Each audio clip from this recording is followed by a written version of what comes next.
So just for Emmanuel, since you missed our first hymn, you got to look up number 296 in our book. The first hymn. It was kind of about you a little bit. 296, you got to look at it. Okay, so our exhortation this morning is an interesting title, The Sad Story of Samson. That sounds kind of sad. So let's read from Hebrews 11, and we'll see how sad this ends up being. Hebrews 11, verse 32 through 40.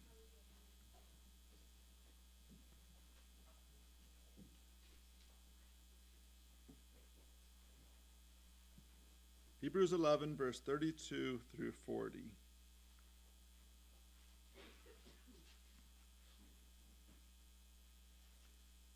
And what more shall I say? For time will fail me if I tell of Gideon, Barak, Samson, Jephthah, of David and Samuel and the prophets, who by faith conquered kingdoms, performed acts of righteousness, obtained promises, shut the mouths of lions, quenched the power of fire, escaped the edge of the sword, from weakness were made strong, became mighty in war, and put foreign armies to flight.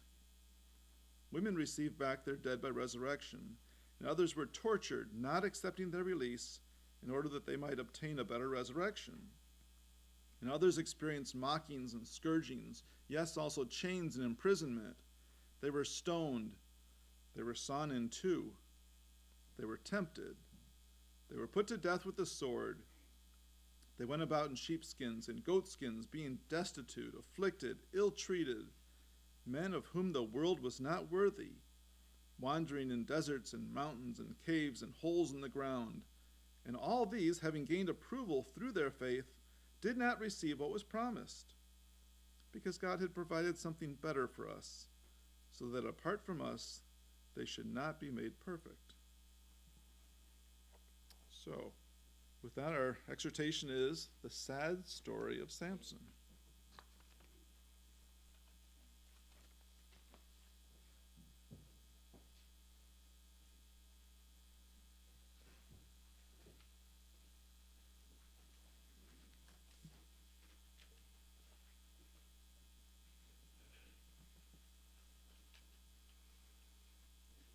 Oh, good morning. Samson's character, I guess I revisit off and on. I kind of like his story, but it's a puzzling one to me at times. It's one of those I'm not sure why it's in the Bible, why God did things this way. Sometimes I've talked to our son Alex about I was talking to him the other day about the Bible and how it's different from other books and how there's not really, super fantastic stories in there. I mean, there's miraculous things that happen in the Bible, but it's not like Greek mythology and things like that. And he said, well, what about Samson? And I said, I guess that is a little bit different than most of the stories in the Bible, because Samson is like a superhero, right? He's got super strength. And it's just a kind of an odd story in the Bible. And I think Samson, and you may disagree, but I think he's often judged character. He's maybe one of the most judged characters in the Bible. And you just think of him and think how you might judge Samson. And I think some of the issues are, was he self-centered, self-indulgent type person? Did he have a weakness for women? Some people judge him on that. Did he use this great strength wisely? I don't know. Do you have issues with Samson? Can you think of anything I missed about this man, what he might be judged on from the story in the Bible? Yeah, there might be other things, but those are the main ones, I would think. But we're told to judge not. Um, and I kind of wonder if in his day these were the same things that were happening to him. But in fact, Samson was a judge. He was there to judge the people. It says that in times of trouble, God would raise up men to deliver Israel from their enemies. And in this case, it was Samson. So he was a judge. And he was something of a miracle child. It says his mother was barren before she had Samson. So it doesn't say that she was old or anything, but you would have to assume that once they come to the conclusion that a woman is barren, she must be a little bit old. But she's told she's going to have a child, and this child is going to be special. So let's turn to Judges so we can get an idea of what's going on in this man's life.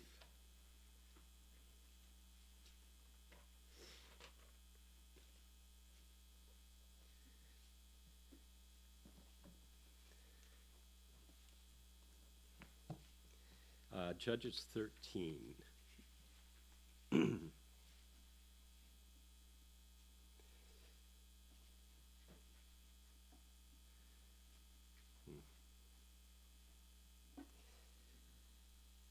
In verse 5, it says, "For lo, you shall conceive and bear a son. No razor shall come upon his head. For the boy shall be a Nazarite to God from birth. And he shall begin to deliver Israel from the hand of the Philistines." So we have a little declaration. This is by an angel of God to, well, let's see, what's her name? It's Manoah and his wife. So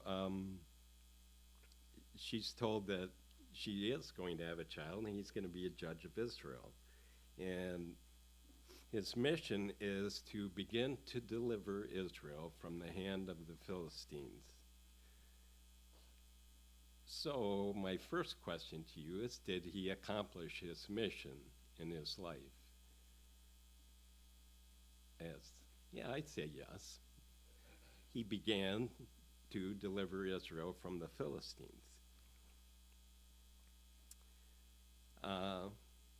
So when we look at his life overall and you say, well, he did accomplish that mission. He is mentioned in Hebrews along with, in that passage Dan read, there's a few other judges mentioned there briefly. And it says he did what he was asked to do, and he's listed as a faithful servant of God. And so my question to myself especially is, why do I go through all these judgment things on Samson? And I think maybe that is the whole point of Samson's story, is to make us look at ourselves and see, if we look at this story of this man, how we view him. And you notice in the story of Samson that no one ever says to him, do you need some help, Samson? You know, he's on his own. There's no one that ever comes up and says to him, boy, you're doing great things here. How would you like some help with that? I think the comments, and maybe you've heard these in your own life, is, well, maybe he just likes doing it by himself. Maybe he's suited for this work and no one else is. But I think the whole point of Samson's life, and maybe ours as well, is he's trying to get Israel to sever themselves from the Philistines. From their whole way of life, from their whole way of thinking. So, did he accomplish that? Well, he began to, it says. He began to accomplish that, to free to deliver Israel from the Philistines. Is Israel delivered from the Philistines today? I would say not quite yet. So what he has begun has had some kind of end. I'd say in David's time there was kind of an end to the Philistines, but they seem to pop back up all the time. And you never can quite sever yourself from the Philistines or the Palestinians of today. They still hang around. They still cause problems.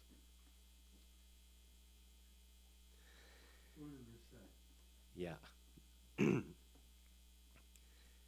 All right, so we have this man, Samson. He's going to be a judge for 20 years in Israel. So what is his plan to deliver Israel? Well, I ask you that. What is his plan to deliver Israel? How is he going to do it?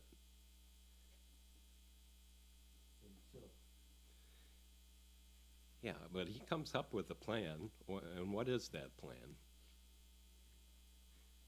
Right, he's going to marry a Philistine. That's kind of a weird plan, right? It seems like a weird plan.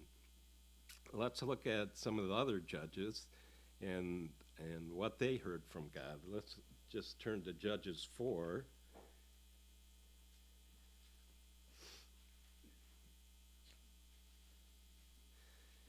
And in verse 6, this is Deborah and Barak. It says, she, Deborah, sent and summoned Barak, the son of Abinoam, from Kedesh in Naphtali, and said to him, the Lord, the God of Israel, commands you, go gather your men at Mount Tabor, taking 10,000 from the tribe of Naphtali and the tribe of Zebulun.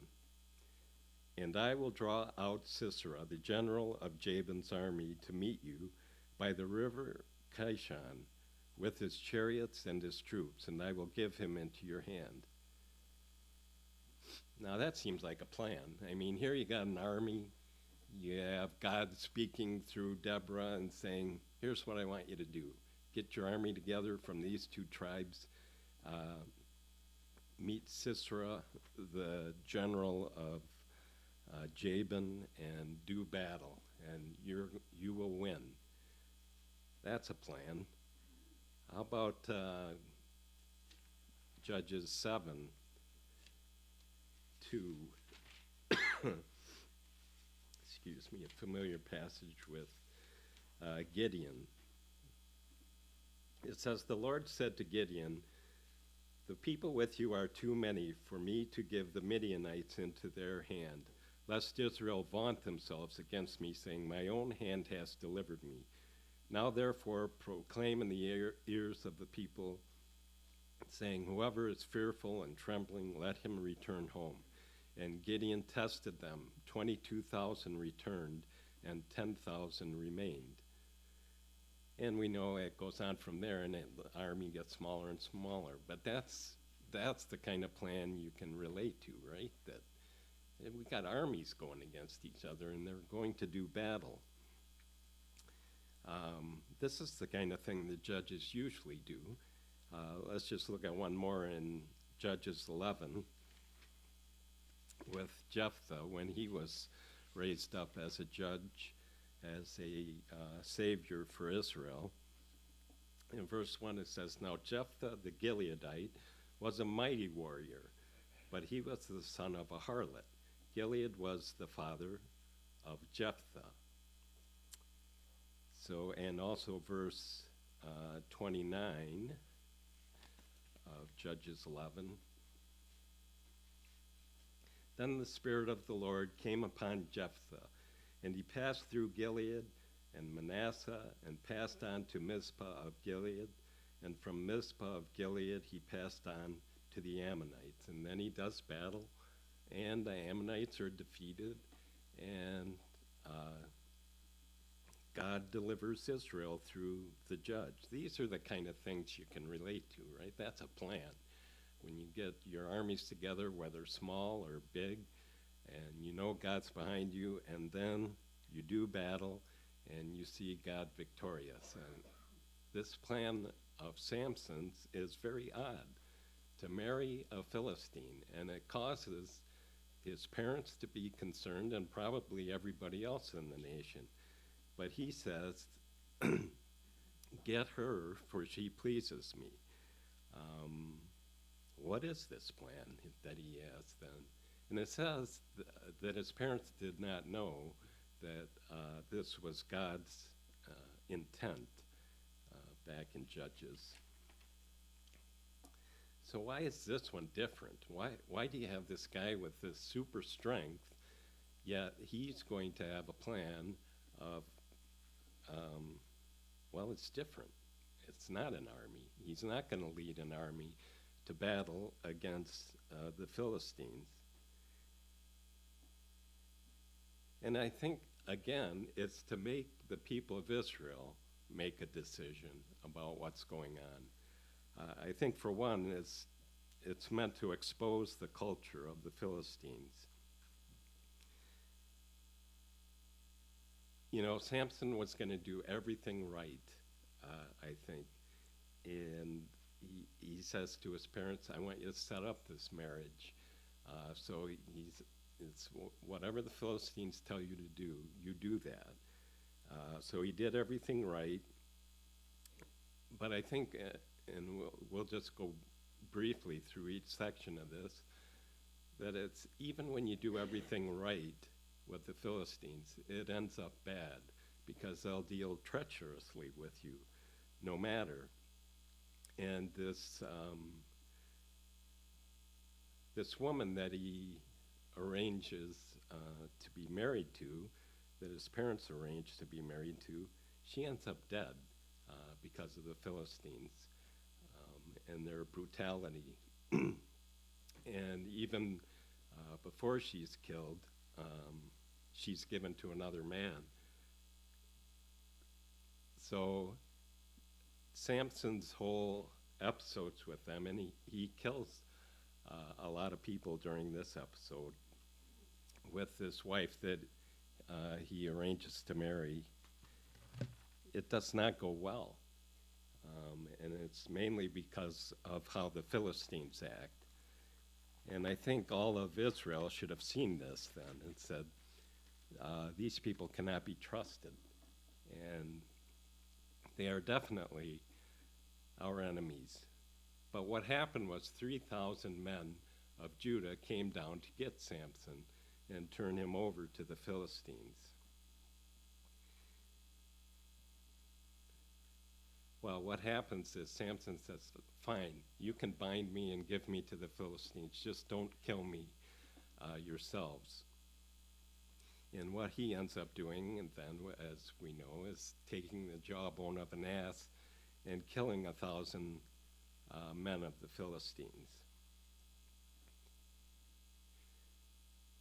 What happened to these 3,000 men of Judah then that came to get him?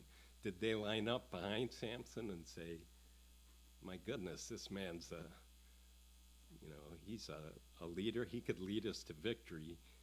If he can kill 1,000 men by himself, surely with the help of 3,000 men, we could conquer Philistia. But that doesn't happen. Instead, the people think, why are you raising up the ire of these Philistines? So they don't get behind him. They leave him on his own.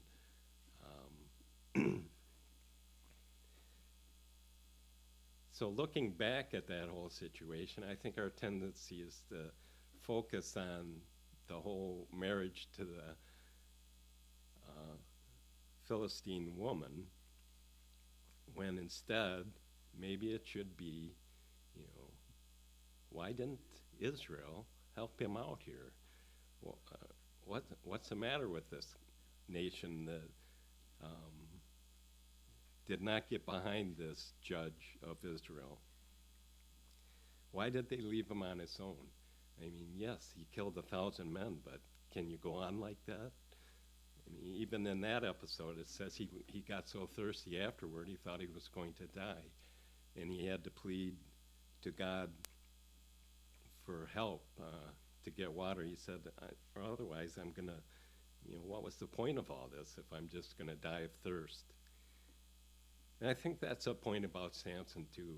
He wasn't a superhero. He was just a man that was given special abilities when the Spirit of God came upon him. And I don't even know if he looked particularly special, because otherwise, why would they ask him, where do you get your strength? And he could have just said, why, can't you just look at me? I've got extreme muscles. But I doubt that he did. So they had to ask him, where do you get this strength? Yeah, well, I don't know. He might have been, but obviously the things that he did were far beyond what normal men can do. So they had to ask, you're just a man. How can you do these things? But no followers. And maybe it's for the same reason people focused on his marriage to this Philistine woman and said, I think that's wrong. I don't know why he's doing that. And, when the fantastic things right in front of their eyes, this guy picked up a bone, a jawbone of an ass, and killed 1,000 men with it. Why don't you focus on that, you would wonder. Now, the next little episode is the harlot at Gaza. So again, I shouldn't even say that, because to me, the main focus of this story is that he ripped the gate off a city and carried it for miles to another city. So he goes to Gaza, and it would be risky to go there, right? They're already after him. They don't like Samson, the Philistines. But it says that he goes there, and he sees a harlot, and he stays overnight with her. And now the men of the area find out about it, and they're waiting outside the gate. They say, look, as soon as he steps outside the gate, we'll get him. But instead, and it must have been a startling thing, he comes to the gate and just rips it off its hinges and takes the whole thing. The whole city gate. We're not talking about a little garden gate or anything. This is a big city gate where people come and go. And he just rips it out and carries it for miles to a hill outside of Hebron and just sticks it there. So I'm just guessing the people of Hebron get up in the morning and look up on the hill and say, what's this? What's going on here? There's a gate out there. And then, eventually the whole story comes to them that Samson has ripped the gate from Hebron and carried it. I don't know how many miles that is, but Gaza's by the coast, and Hebron's a little south of Jerusalem, inland more. So it's a lot of miles to be carrying this big gate on your shoulders. And I'm just guessing that once the story was told, the people would have said, he stayed with a harlot? There's this big gate outside the city. Yeah, I see that, but he stayed with a harlot? It kind of reminds me of John 9.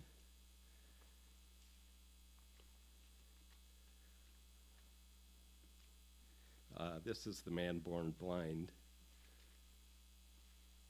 And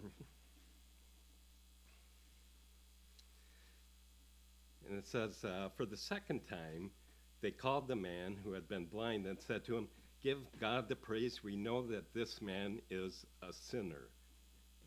he answered, "Whether he is a sinner, I do not know.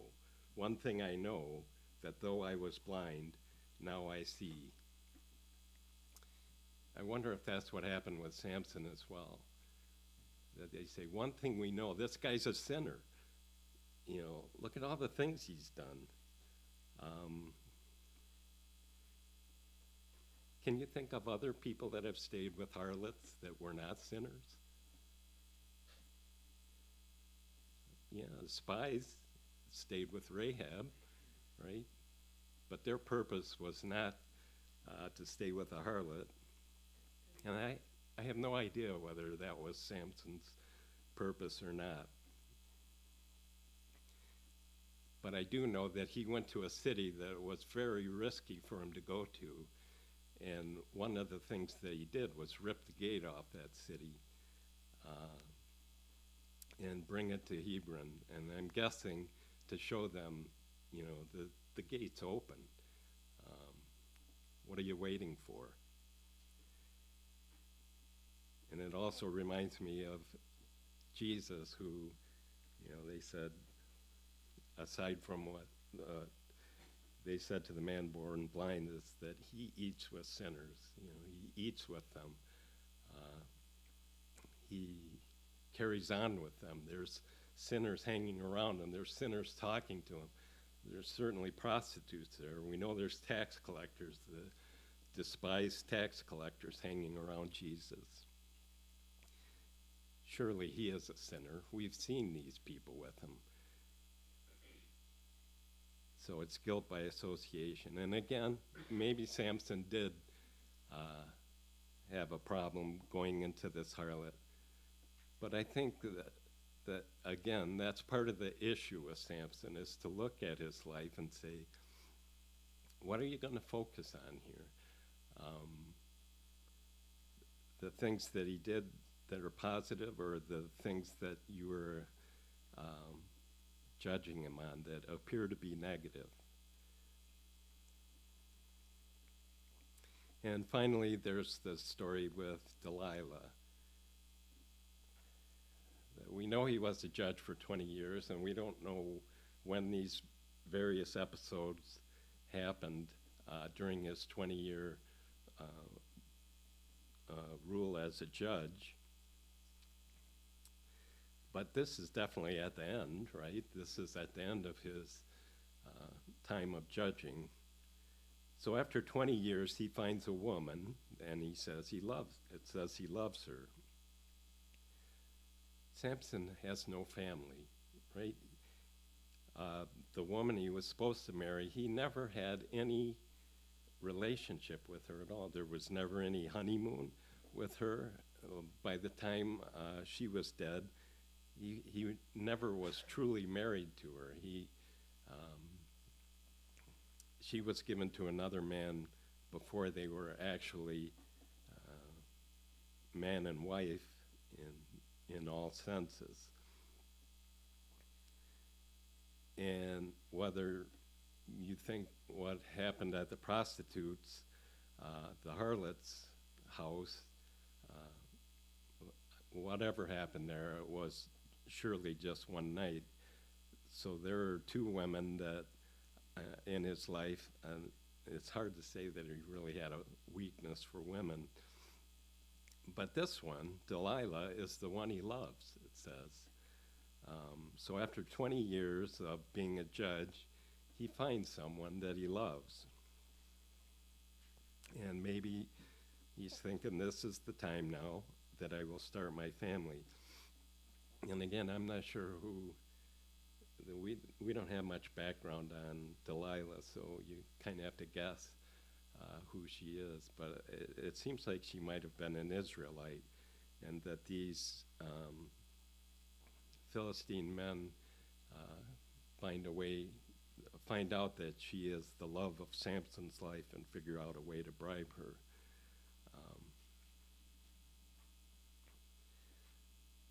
So how do you view this episode with Delilah and Samson?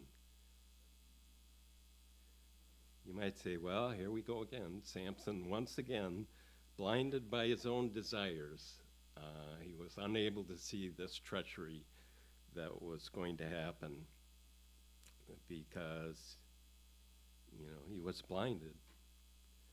And in the end, he is blinded. So maybe that's a signal of from God telling him that his problems in his life. See, I don't know. Did Samson tell a secret he shouldn't have told? That's again a perspective you might have. Should he have really told her where his strength lay? She obviously was testing him all the time. Each time he told her, this is how I receive my strength, and if you did this to me, if you bound me with these cords, then I couldn't get out of that. And each time he showed her, yes, I can, see? I can break cords, I can do whatever. So you'd think that would be impressive enough for even a treacherous person, a person that's going to betray someone else, to say, wait a minute, should I be doing this? Yeah. Should I look at this guy? He does have super strength. Where does he get this? But no, she doesn't say that. To herself, she continues to try to get him to tell it so that she could betray him. So was it wrong for Samson to say finally, my strength is in my hair, or I think it's in his vow that he made, or really his mother made since birth, and he kept it. He kept it as well.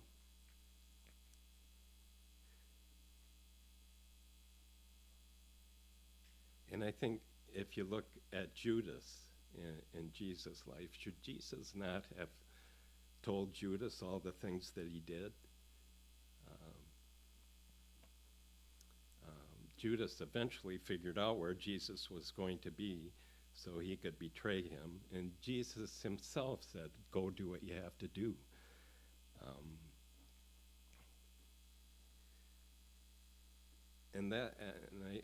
I think the point is Samson did what you have to do.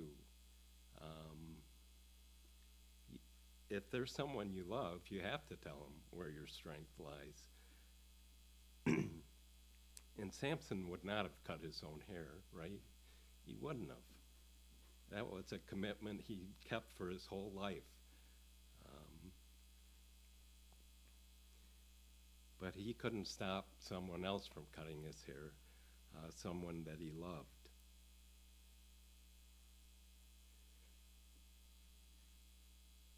So I don't know, you have to think of what your focus is on. Was it wrong for him to tell her this? Or was it right for him to reveal where his strength lay and let her make whatever decision she wanted to make? Maybe it was right because then he would truly find out if she was faithful to him or not. And she wasn't. She was very treacherous, and he was hauled out and made sport of by the Philistines.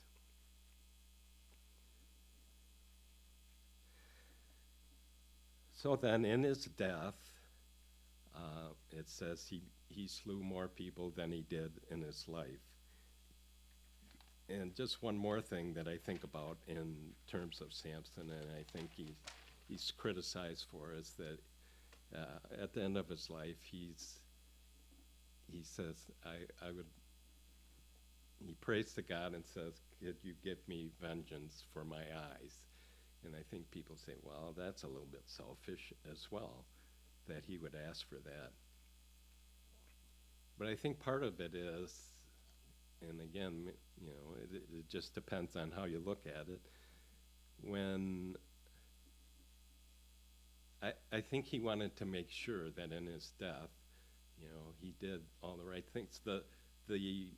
In the law, what was the retribution for an eye being poked out? It'd be for the other person's eye to be poked out, right? That's an eye for an eye. So I don't really think he's asking for that. I think he's saying, I can't see anymore. I can't do, I'm not going to be a judge anymore. He knows that. You know, his life's going to end shortly. So I think he's saying, God, guide me to the best spot where I can kill these Philistines. You know, that sounds brutal, I guess, but I think that's what he's saying, that, you know, I don't have an eyes. I'm not going to be able to do much anymore here. So please, if you want vengeance on these Philistines, get me to the right spot to do this. And remember, the lad led him prior to his prayer to the spot.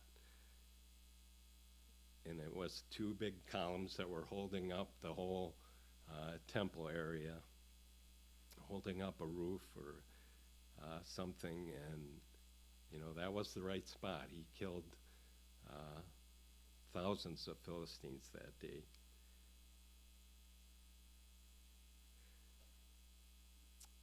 So it is a sad life that this man had. You know, a sad life. No, he was alone this whole life. Nobody followed him. It wasn't like Gideon, where he had, you know, people pretty much worshipped Gideon by the time he was finished as judge. He's not like any other of the judges. He is one that gets judged an awful lot.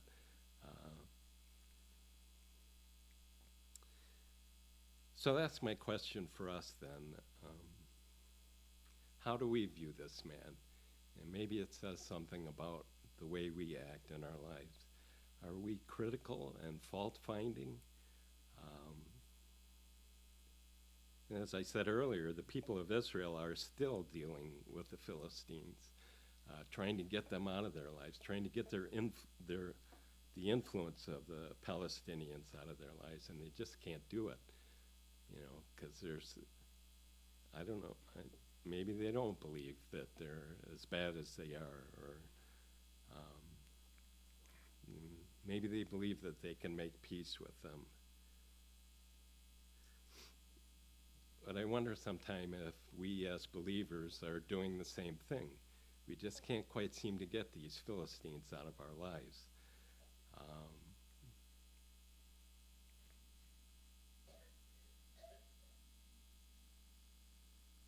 We do have a Savior already. We know we have this man, Jesus. But I wonder sometimes if we don't get behind the little saviors that come along, you know, just like Paul and Peter after Jesus came along and people got behind them. Do we find things to criticize about people that are actually trying to do God's will, but we say, no, I know that person's a sinner. I'm not going to get behind what they do. And maybe it's not sinner so much as you think the other person has character flaws. So you would not get behind them, even though they're doing maybe not such a mighty deed as Samson, but a deed in service to God, and sometimes you just don't get behind them and help them out. Why not? Is it because we're so great that we can pick and choose who should get our help? Well, truly there's only one that overcame, and we know that Jesus was not a sinner, even though people claimed that he was. And he himself, well, he did it by himself. No one helped him. And would he have liked help? Well, his ultimate job, no one could do but him. But yeah, I think he would have liked help. He would have liked to hear people say, yeah, no matter what happens, which Peter said, you know, I'll be behind you, and there's no way anybody's going to get between me and you. But they did.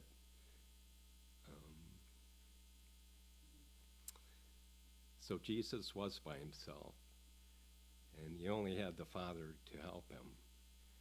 But I think this is our chance now to say, every time that we take the bread and the wine and we say, we're behind you, this is, we're going to carry on what you started. Not that we could do it as well. Not that we have all the best ideas and carry things out in the best ways. But we are going to get behind Jesus and make our commitment to him. So that is what I'm hoping we'll do today, that we're going to say, like in the case of Samson, I don't know whether he's a sinner or not, but I know he did some good things, and I would get behind those things if he were here today. And we do have a chance to do it with Jesus, and we have a chance to do it with our brothers and sisters, that we can get behind them. So really, is it a sad story of Samson? Because he's mentioned in Hebrews 11, the end of Samson is not sad, right? He'll be in the kingdom.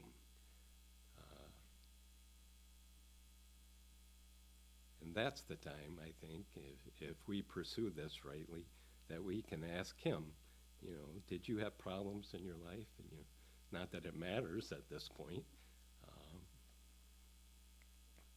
And it would be great to hear what his answers are.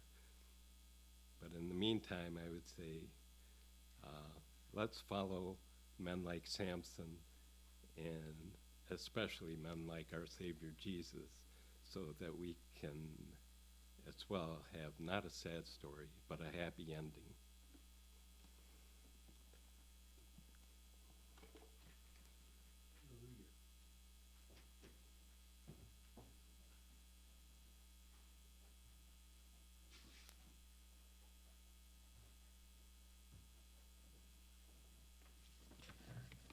Thanks, Trent. You reminded me of this verse that you might agree with or might not. In Matthew 18, Jesus says, "If your eye causes you to stumble, pluck it out and throw it from you. It is better for you to enter life with one eye than having two eyes to be cast into the fiery hell." Now, to me, that's all about Samson. To me, he was a sinner with his eyes, and when they were taken from him, he recovered and repented and overcame, and he will be in the kingdom, as Trent said. So perhaps that's about him, perhaps not, but there it is. So, sad story of Samson as a happy ending in some ways. Some ways not, some ways yes. All right, with that thought, let's continue with hymn number 218.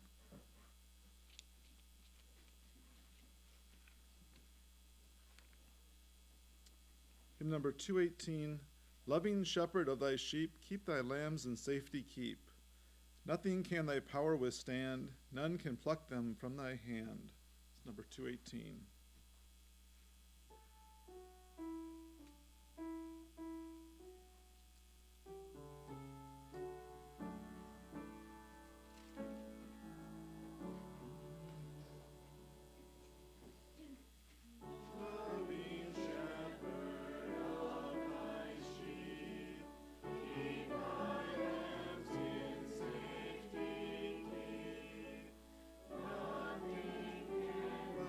Thy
There's another passage in the Gospels that Samson reminded me of. Here's how it goes.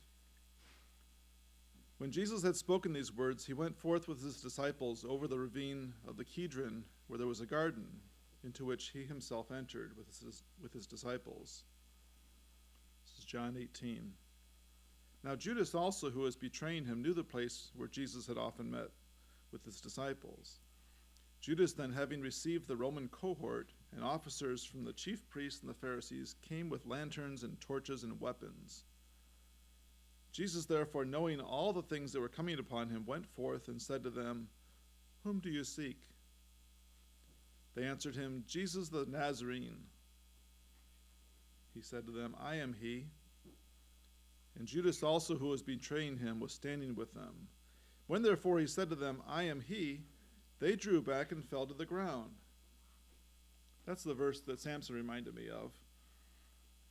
At this point in Jesus' ministry, people of authority, they respected Jesus enough to think that he's a superhero, just like Samson.